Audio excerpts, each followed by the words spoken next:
And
mode. Welcome to Coleman Report Live. I'm Bob Coleman, and we're talking Main Street and the small business lenders who help it grow. Hey, thank you for finding us. This is the last time I go to webinar, I promise, because tomorrow my plan expires. So we are testing teams. Michael, we're up right now on YouTube, correct, Michael? Yes, sir, we are. All right. So I always, as a last resort, YouTube Coleman Report, and it's also it's up there, so you can view it tonight, or you missed a show, you can view it later at your leisure. Yep. But Lance, we're running your webinar on Wednesday on Teams. Excellent. Oh, let's start with that. What are we talking about Wednesday? We're going to talk about the changes in the new SOP 5010-7.1. I know it just seems like the other day, guys, that we talked about the new SOP 5010-7, but we're going to discuss the changes, how they impact you as a participant lender, and it's a good webinar to get caught up on what those new changes are. So I would highly encourage, anybody involved in this SBA lending to be a part of that. And also, and the changes, they are dramatic changes. Yeah. They're the credit and not available elsewhere rule has changed. Affiliations. I mean, all this stuff is now codified. Franchise registry is under affiliation. I mean, I'm going to let you handle all that, but there's a bunch of changes on there. So yeah. We're going to cover all those. We're operating under them. Plus, we'll talk about some of the things in the original release, the 5010-7, that remain. So get your team signed up. It's a great webinar. Lance, but the Form 1919, which is what the applicant fills out, Lance, that expired September 30th, 2023. Yeah, you need what to should continue. lenders do in 6 weeks? You need to continue using the 1919. You're just going to use the expired form until the new one gets released. And we don't know. You don't major changes in the 1919 when it gets released? I think the primary change is adding additional meat to the borrower certification, because so much of the borrower's eligibility now relies on SBA, and it also relies on the borrower's certification that they're eligible for this loan. So they're going to beef that up. There's probably going to be some formatting improvement. I can't wait to see it, guys. Yeah. By the way, John Rosty sends his best. He has he's taking his kid to the doctor. So I said, John, see you next week. It's not an issue. Hey, this is an interesting report. We have it up on I'll get to that in a second, Michael. We'll talk about that. But I want to talk about what we have on the website, the CFPB. And they issued a report, 48-page report on CRA laws that have been passed and implemented by specific states. And you can see there they all are: West Virginia, Washington, Rhode Island. What's amazing to me, Lance, is it's under the radar, but it's here and it's happening. Each of these states, California is leading the charge on this. They are creating their own regulatory empires in state bureaucracies that lenders, and I'm not talking banks and credit unions, I'm talking anybody who makes a loan, non-bank lenders, anybody who touches it, brokers. Lance, this is, you need to know what's going on in your state, Lance. Oh, there's absolutely no doubt about it, Bob. Unfortunately, this issue was mostly regulated on a federal level for most of the time, but a lot of states are getting involved in putting requirements in place for us as lenders. And as you said, Bob, it's not just the lender, it's anybody involved in the process. So understanding how the rules, not only on a federal level, but on your state level impact you is really important. Yeah, and they're expanding it. And the reason why this is important is they're expanding into small business. We certainly, credit cards, we can grasp and understand. That's a pretty homogeneous product. Mortgages, it's fairly homogeneous. But the problem we have is, Lance, you have a $250,000 loan, and the applicants can be next door. And one, you have a 20-year, as I like, a Firestone tire dealer who's been there for 20 years. A friend of mine, he's been there 30 years. He's second generation. He's running it from his dad. And they come in and well-established profitability. And then you have a donut shop that's been around for 6 months, and they want to get a loan for the same amount of money. And you have to, I'm just saying that you're going to have to prove that these are apples and oranges, and they're not the same when you approve one and turn down the other, because someone's going to say, why'd you turn them down? Yeah, absolutely, Bob. And I'll be the first person, and there are probably others on this Coleman Report Live today who feel the way I do. I've been through CRA training with multiple banks. I'm not really sure I still fully understand it.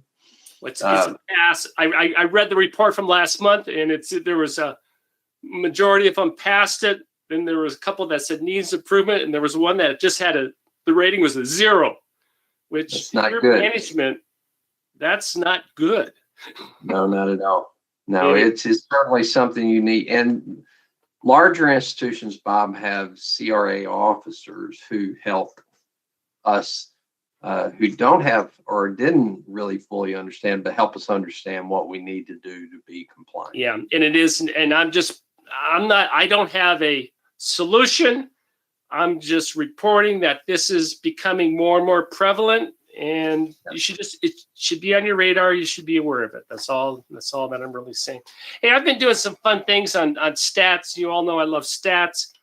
And SBA has done a great job on their website. I pull them right down from the website if you want to go and play around with that. But I've been doing the rankings of the states, and I pull this right from the SBA data. And Lincoln Savings Bank, congratulations, #1 in Iowa.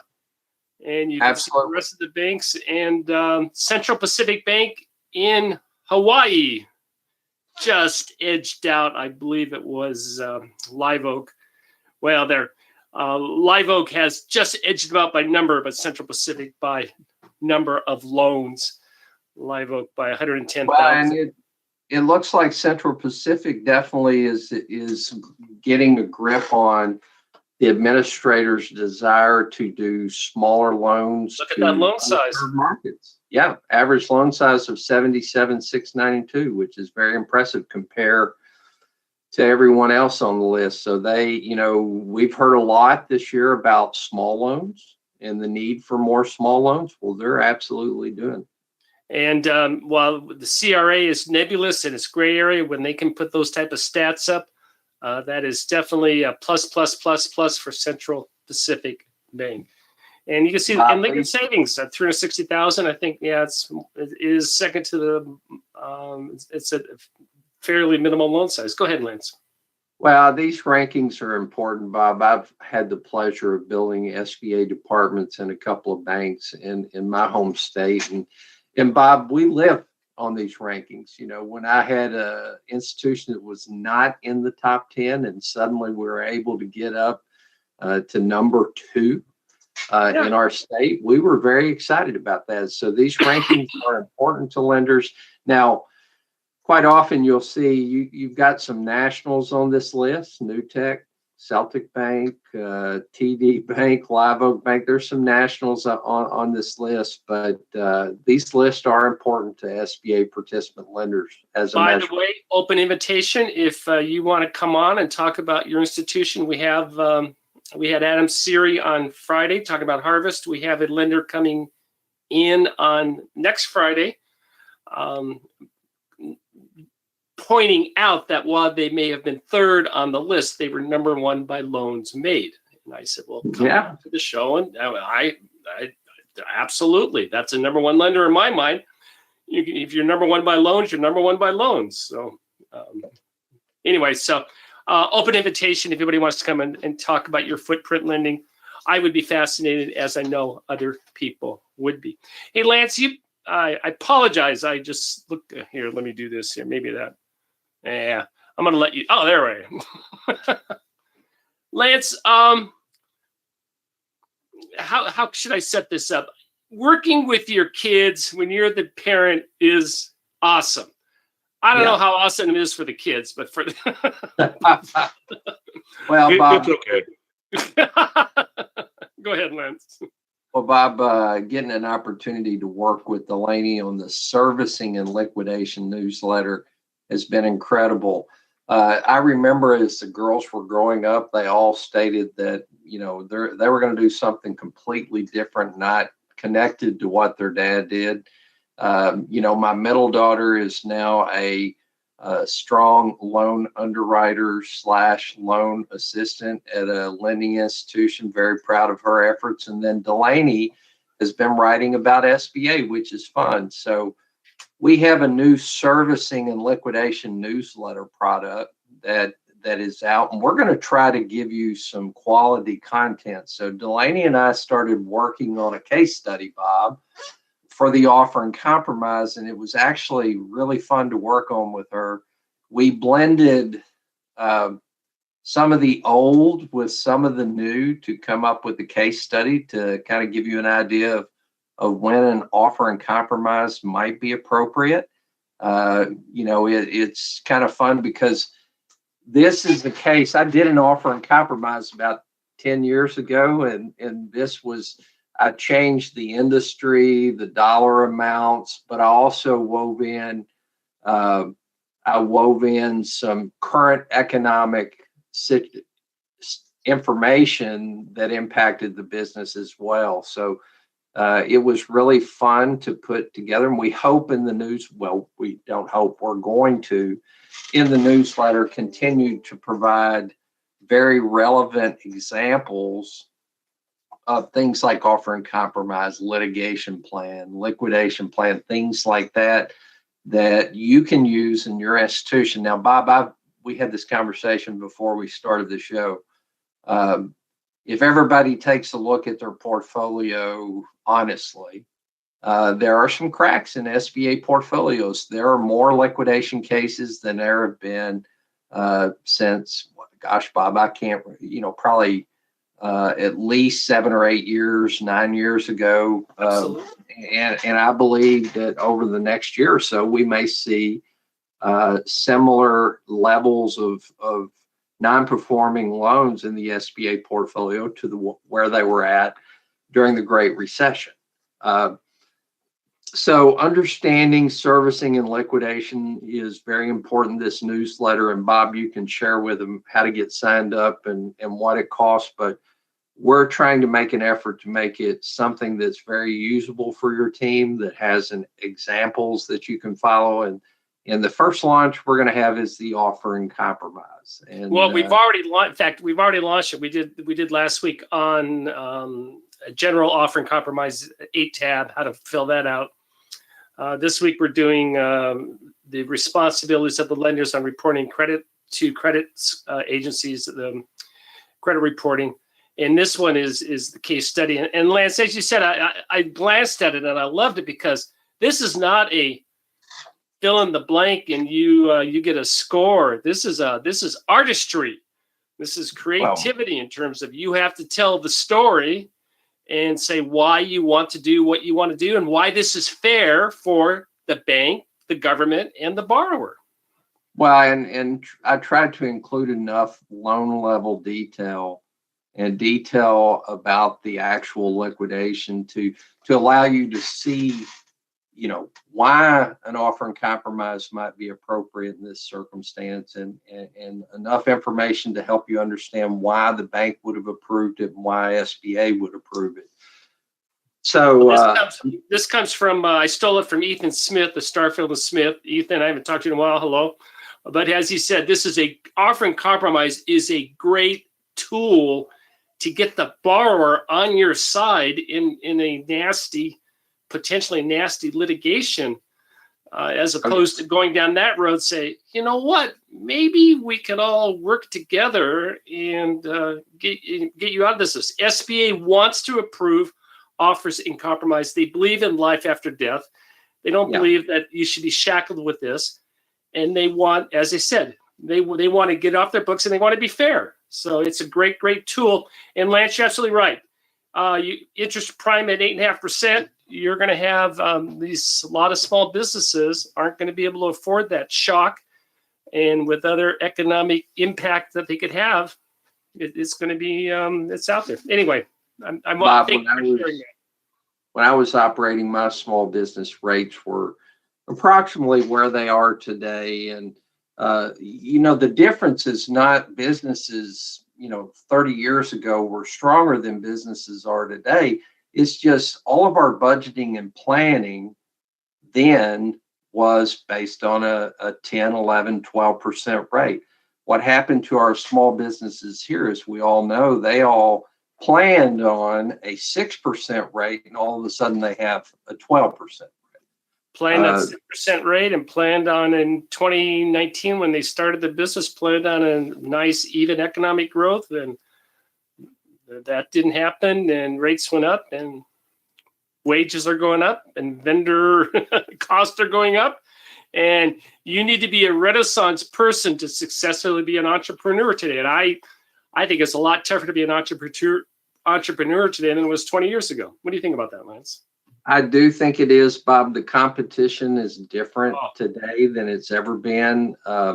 You know, I look at my brother. I think the great thing for him, he's in the furniture and appliance business. You cannot buy a bed. Well, you can, but you can't buy much of a bedroom suit and have it shipped to your house. I know you can, but people still go buy the things that require service and delivery and things like that at stores. But so many of the items that are sold in your typical small business today, you know, somebody can get on their phone and order it and have it shipped to their door. So competition's different, but costs are different. I want to lend to that person who sells washing machines and dryers when they need to put it on a truck and have it delivered and hook it up for someone. Amazon's not going to do that. Home Depot will, so you're going to have to compete with them, but you're not competing with someone from the from the Netherlands that can offer the same service you can. Well, Bob, exactly. Part of the reason that, you know, many businesses, and I hate to use my brother over and over, but part of the reason people love coming to him is they can come buy a dishwasher from him. He'll put it on his truck, bring it to their house, install it, and it's operating when they're done. Where you can buy a dishwasher online and have it shipped to your door, but you've got to figure out how to take the old one out and put the new one in. But still, it's a different environment, Bob. It's a tough environment. We did not need interest rates to double. And all that being said, offer and compromise is something that had kind of gotten back in the background, and now it's out front, and we need, as SBA lenders, to understand how to do one. Very good.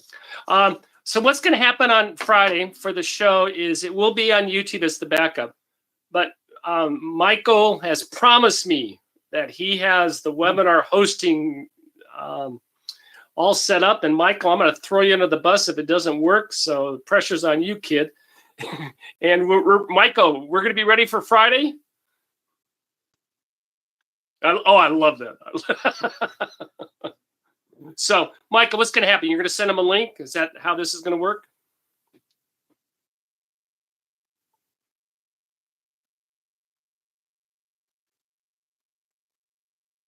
We'll also have it in our daily. So we will thank you for looking for us, and we appreciate that.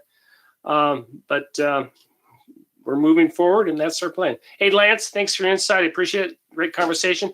Thank you for joining us today for Coleman Report Live and for supporting America's Main Street, one entrepreneur at a time. Have a great Monday.